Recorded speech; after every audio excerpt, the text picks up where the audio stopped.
Week lung हम assess करते हैं, टेस्ट होता है पल्मोनरी फंक्शन टेस्ट।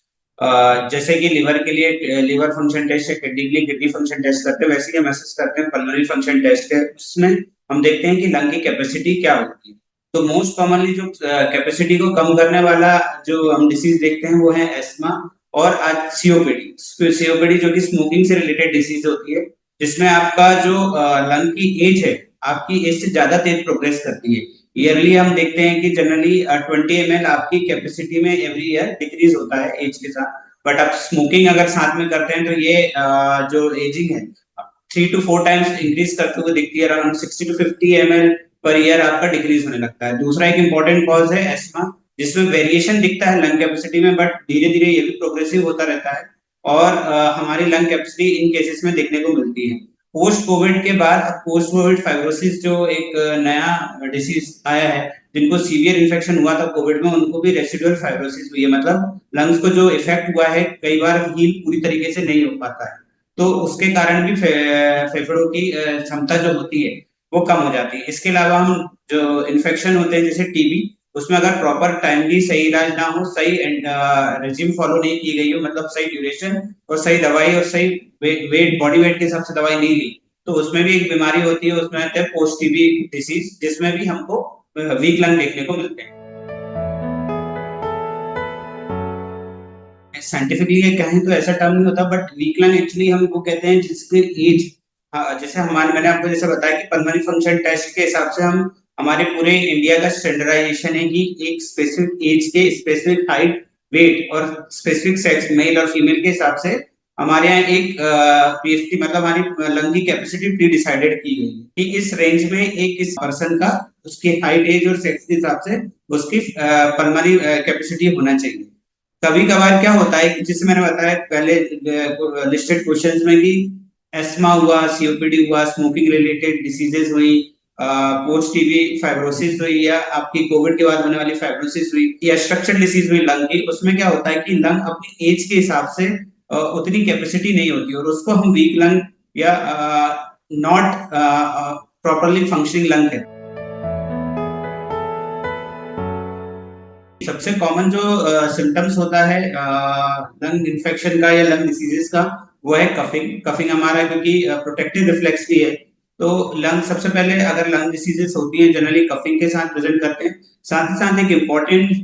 फीचर है ब्रेथलेसनेस, सांस फूलना। चलने में पहले पहले शुरुआत में वो चलने में होती है कि हम हमारे एज के कंपेयर करें तो हम जल्दी थकने लगते हैं, हमारी सांस जल्दी फूलने लगती है। जनरली इस स्टेज को लोग नेग्लेक्ट कर देते हैं कि हम एक्सरसाइज नहीं करते होंगे, इस कारण हम लोगों का सांस जल्दी फूलने लगती है। फिर हम इसकी नेक्स्ट स्टेजेस में देखते हैं कि हम जरा जो हमारे routine day to day work है, जैसे कि वॉशरूम जाना, उठ के वॉशरूम जाना, या 100 मीटर ही चलने पे हमको सांस फूलने लगती है या हमारी स्पीड स्लो होने लगती है, तो ये भी एक साइन है कि हमारी लंग प्रॉपर वर्क नहीं कर रहे हैं और हमें जल्दी से इसका असेस कराना चाहिए। स्मोकिंग हर तरीके की लंग डिसीज से रिलेटेड है। आप कोई भी डिसीज लंग की उठा लें, उसमें स्मोकिंग हमेशा ही एक इम्पोर्टेंट रोल प्ले करता है। स्मोकिंग यानी धूम्रपान, चाहे वो बीड़ी हो, चाहे सिगरेट हो, चाहे हुक्का हो या फिर सिगार हो, ये सभी अपने लेवल पे सब नुकसानदायक है और सबका डिग्री ऑफ भले ही नुकसान ज्यादा कम ज्यादा हो सकता है, पर अल्टीमेटली ये आपके फेफड़े को कमजोर करते जाते हैं। जैसे कि मैंने आपको बताया कि जैसे आपका फेफड़ा एज के साथ आपकी लंग की एज भी बढ़ती है और उसको जनरली वो 20 से 30 ml हर साल उसकी कैपेसिटी वैसे ही कम होती है। पर आप स्मोकिंग रेगुलर करेंगे, स्पेशली हैवी स्मोकिंग, मतलब आप एक पैकेट सिगरेट पी रहे हैं या एक बंडल बीड़ी डेली पी रहे हैं, तो उससे आपकी जो लंग कैपेसिटी है वो दुगनी तिगनी स्पीड से डिक्रीज होने लगती है और इससे आपका जो लंग की एज है कंपेयर टू आपकी एज काफी अंतर आ जाता है और आपको जो एज ओल्ड एज में इशू होना चाहिए कि ब्रेथलेसनेस हो रही है, कफ हो रहा है, ये सब होता है। साथ ही साथ स्मोकिंग एक लंग कैंसर का सबसे इंपॉर्टेंट कॉज है। और एक्टिव स्मोकिंग ही नहीं बल्कि पैसिव स्मोकिंग, अभी आप रिसेंट जो सर्वेज हुए हैं उसमें देखा गया है कि इंडिया में फीमेल में लंग कैंसर होना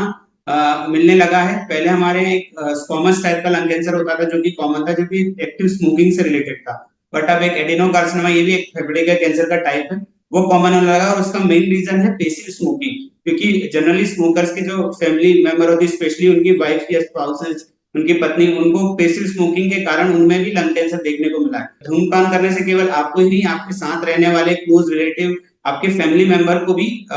लंग्स के रिलेटेड डिसीज देखने को मिल सकती है। हमने ये भी देखा कि अगर प्रेगनेंसी के समय अगर मदर स्मोकिंग करती हैं तो बच्चे की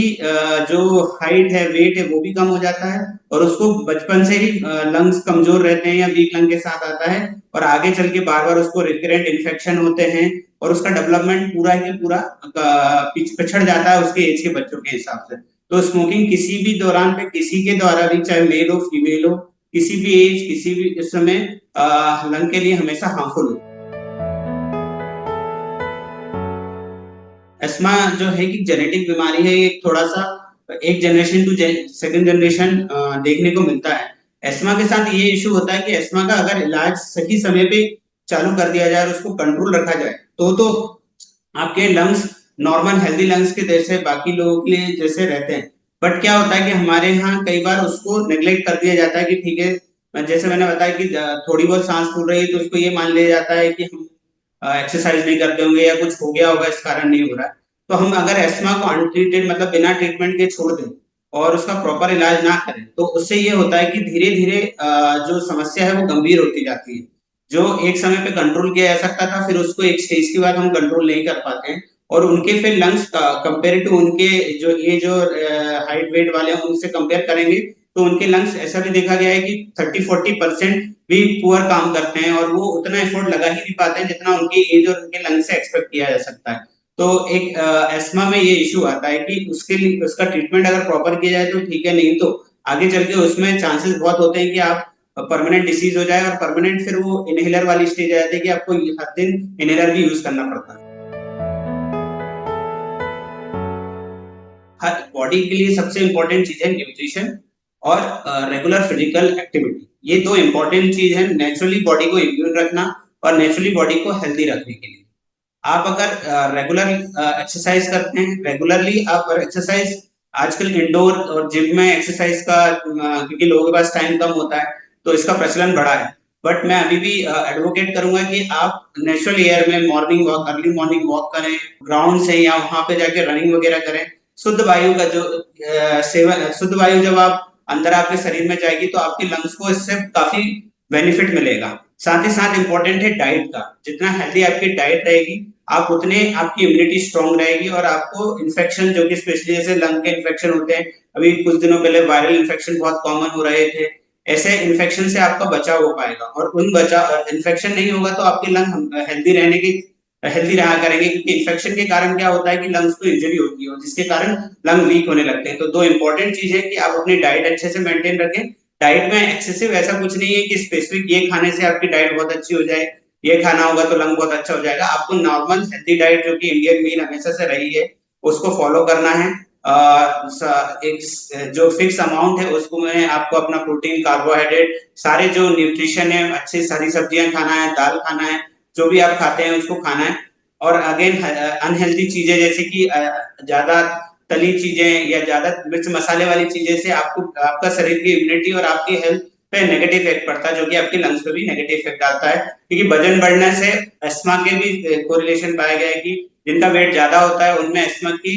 चांसेस भी ज्यादा होते हैं और उनमें ज्यादा एस्मा गंभीर भी होता है, ज्यादा सीवियर एस्मा होता है। तो वेट कंट्रोल करना, एक हेल्दी लाइफस्टाइल जीना इज वेरी इंपॉर्टेंट फॉर आपके एस्मा और बाकी लंग के लिए।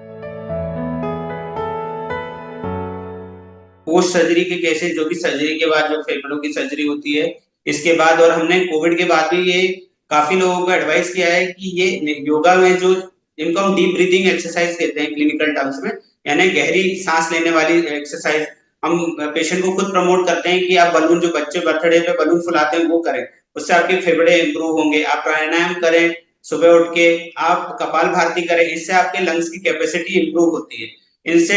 लंग मसल्स को एक्टिवेट किया जा सकता है और रेगुलर करने से आपकी लंग कैपेसिटी जो कि पहले कमजोर हो गई थी उसको इंप्रूव किया जाता है। ये काफी इंपॉर्टेंट है उन मरीजों के लिए जिनको क्रोनिक लंग की डिसीजेज हैं, जैसे कि स्मोकिंग रिलेटेड वाले या जिनकी कोविड या किसी अन्य कारणवश फेफड़े सिकुड़ने लगे, उनके लिए स्पेशली योगा और डीप ब्रीथिंग एक्सरसाइज ने काफी पॉजिटिव रिजल्ट्स दिए हैं और उनकी लंग कैपेसिटी इंप्रूव हुई है। एयर क्वालिटी इंडेक्स आजकल बड़ी सिटीज में हमको बहुत जगह देखने को मिलता है और आप खुद ही महसूस करेंगे कि जब आप एक ऐसे एरिया में जहाँ पे बहुत बड़ा मार्केट लगा हो या ऐसे एरिया में जहाँ बहुत धूल उड़ रही हो और या कंस्ट्रक्शन का काम चल रहा हो, तो आपको खुद ही, आप भले ही आप कितने भी हेल्दी हो, आपको अंदर वहां जाने पे आपको खुद ही थोड़ा सा ऐसा लगेगा कि मेरे को चेस्ट में टाइटनेस हो रही है या हेल्दी एयर नहीं जा रही है, सांस लेने में थोड़ी तकलीफ लग रही है, भारीपन लग रहा है। एयर की क्वालिटी हम जो इनहेल कर रहे हैं बहुत इंपॉर्टेंट है, क्योंकि हमारे बॉडी ने जन्मजात हमको डिफेंस मैकेनिज्म दी है कि जो बाहर से जो गंदगी है हमारे शरीर में अंदर आने से जितना हो सके बॉडी कंट्रोल करती है, कोशिश करती है उसको रोका जाए। बट एक जब आप बहुत ज्यादा पॉल्यूटेड एनवायरनमेंट में रहते हैं, जब बहुत ज्यादा पॉल्यूशन है आपके वातावरण में, तो आपका जो ये शरीर का खुद का डिफेंस मैकेनिज्म है जो आपको बचाता है, वो उसको अकेला उतना क्षमता नहीं रखता कि वो सारी चीजों से आपको बचा पाए। ऐसे कंडीशन में ये धूल धूल ये स्मोक, काला धुआं और बाकी चीजें आपके शरीर के, यानी आप ऑक्सीजन के साथ साथ ये चीजें भी आपके फेफड़े में चली जाती हैं और ये नुकसान पहुंचाती है। अभी कई नई स्टडीज हुई हैं, नई शोध हुए हैं जिन्होंने हमने देखा है कि जो जैसा कि स्मोकिंग करने से फेफड़ों पे असर पड़ता है, उतना ही असर पोल्यूशन का भी पड़ता है। और ये पॉल्यूटेड एयर लेने से हमारे शरीर में अस्थमा, एलर्जी और सीओपीडी जैसे गंभीर रोग है जो कि फेफड़ों को हो सकते हैं, जिनका इलाज क्रॉनिक चलता है और हमेशा आपको दवाइयों पर डिपेंडेंट रहना पड़ता है। ऐसी बीमारी भी हो सकती है अगर आप हाईली पॉल्यूटेड एरिया में रहते हैं। सबसे इम्पोर्टेंट, जैसे मैंने बताया कि आज की संदर्भ में जो डिसीज सबसे कॉमन देखने को मिल रही है, वो भी यंग एज से देखने को मिल रही है, वो है अस्थमा और एलर्जी। एलर्जी की शुरुआत लगभग लगभग आपके बचपन से ही स्टार्ट हो जाता है, 7-8 साल की उम्र से, और वो धीरे धीरे करके साइनस और अस्थमा में कन्वर्ट हो जाता है। तो अभी जो मेन सबसे इम्पोर्टेंट जो डील कर रहे हैं ये है अस्थमा। इसके लिए हमारे पास बहुत सारे ऑप्शंस अवेलेबल हैं, जिसमें सबसे इम्पोर्टेंट होता है इनहेलर्स। थोड़ा सा इसके बारे में मिसकंसेप्शन है, लोगों को संदेह होता है कि इसकी आदत पड़ जाएगी या हम इसके ऊपर डिपेंडेंट हो जाएंगे, और वो प्रेफर करते हैं कि हम गोली वाला ट्रीटमेंट लें। बट ये मैं आपके जरिए माध्यम से मैं ये क्लियर करना चाहूंगा कि सबसे इम्पोर्टेंट जो अस्थमा हो, चाहे धूम्रपान से रिलेटेड डिसीजेज हो, इन दोनों जो डिसीज जो की मेन बर्डन है लंग डिसीजेज में, उनमें सबसे अच्छा काम जो करते हैं वो है इनहेलर्स करते हैं, क्योंकि उसमें हम कम डोजेस में दवाई को लंग्स तक डायरेक्ट पहुंचा पाते हैं और हम उनके सिम्टम्स कंट्रोल कर पाते हैं।